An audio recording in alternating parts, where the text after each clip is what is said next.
ம் ம் எஸ்திரி போயிடுச்சா?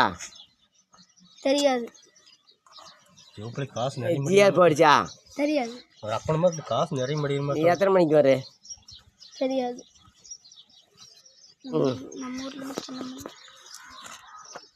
நம்ம ஊர் தான் நீ? ஆமாம். எத்தனை மணிக்கு வர தெரியாதா?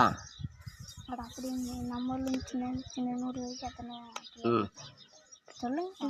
ம் சொல்லுங்க. அப்படியே நம்ம ஊர் பசங்க எத்தனை மணிக்கு வரேன்னு தெரியாது சொல்கிறீங்களே. தெரியாது. நம்ம ஊர்ல சின்னமல்லூர். நம்ம ஊரில் சிங்களூருக்கு எத்தனை கிலோமீட்ரு? 22. அங்கேருந்து நம்ம ஊருக்கு கிணத்துக்கு எத்தனை கிலோமீட்ரு? அது அந்த ஊருக்காரங்களும் தான் கேட்பாங்க.